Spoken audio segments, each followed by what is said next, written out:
Merry Christmas. This story is a story called Fort Lauderdale, Florida, Christmas 1979. My father had remarried for the first time. She was American, the second wife, and there were 4 in total.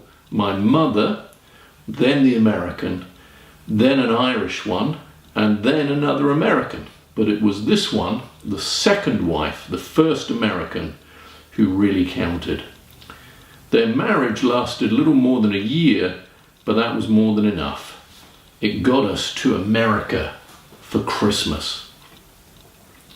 They had been married for just 6 months, my father and his American wife, when they decided that we should visit her family in America, the actual America, as in Happy Days and Mork and Mindy and Cagney and Lacey and the Monkees, Hawaii Five-0, the $6 Million Man, the Dukes of Hazzard, America, America.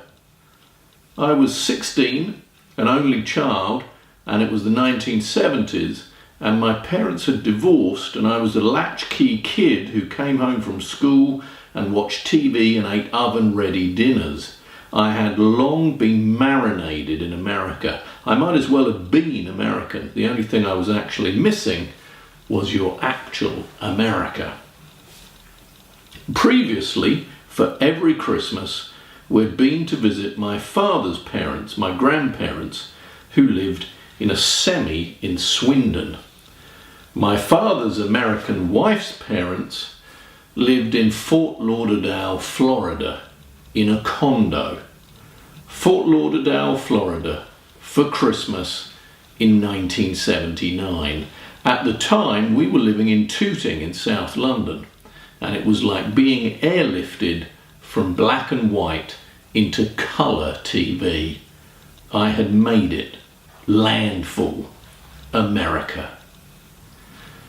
They took me out of school for a month and we flew in a jumbo jet, my first time on a plane, and we had to extinguish all smoking materials, and I got to meet the pilot who gave me a badge, and we stayed in a Holiday Inn, and there was nothing like flying back then and nothing like a Holiday Inn back in Tooting. No indoor pools with palm trees and piano lounges, and we ate breakfast every morning in a place called Denny's, which served pancakes and bacon and offered refills of coffee, all of which was unheard of in England. The pancakes, the coffee, the refills. And then we went to Disney World and rode endless rides, and then on Christmas Day we visited my father's American wife's parents, and my father's American wife wore a white bikini and we had a barbecue on Christmas Day. Even now, I can't really begin to explain what it was like.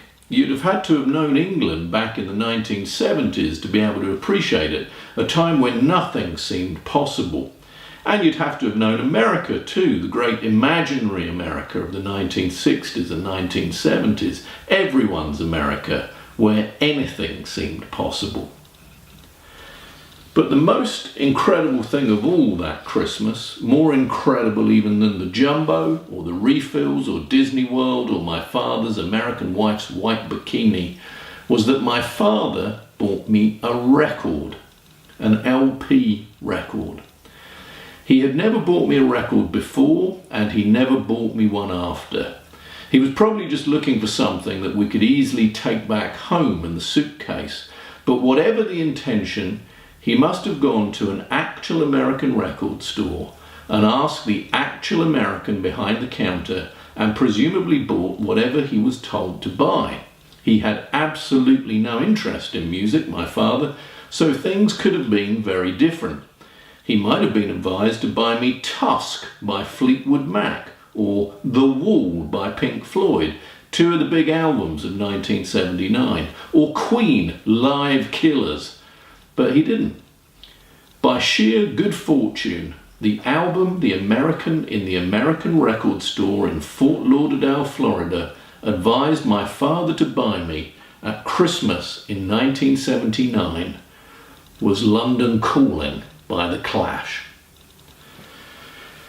So there we were, sitting out 4,000 or 5,000 miles from Tooting, South London, and my father's second wife is wearing a white bikini and smoking long American cigarettes and mixing drinks, and her parents are wearing sports casual wear, and they are sleek and tanned and confident in a way that no English person can ever be sleek and tanned and confident, not even now.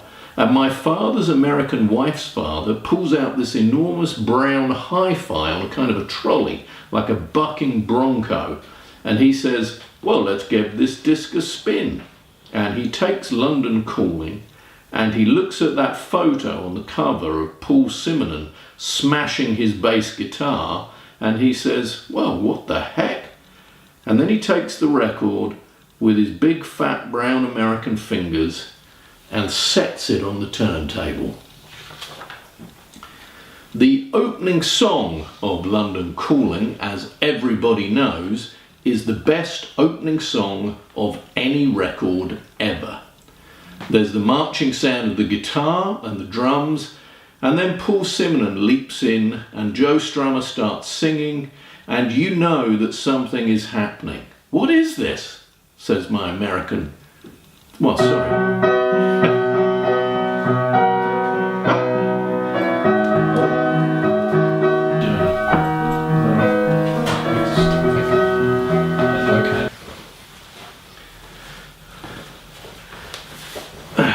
Sorry, let me. I'll pick up where I stopped. My American wife's father says, "What is this?" And somehow I knew exactly what it was. It was what people used to call a Polaroid moment, a moment that you wanted to stop and record and share. Fort Lauderdale, Florida, Christmas 1979. In Fort Lauderdale, Florida, Christmas 1979, it was customary to serve your barbecue with something called a 7-layer salad, which is a salad that consists of layers of iceberg lettuce and tomatoes and cucumbers and onions and peas and hard-boiled eggs and cheese and bacon, all topped with thick mayonnaise and served in a vast glass bowl, like a trifle.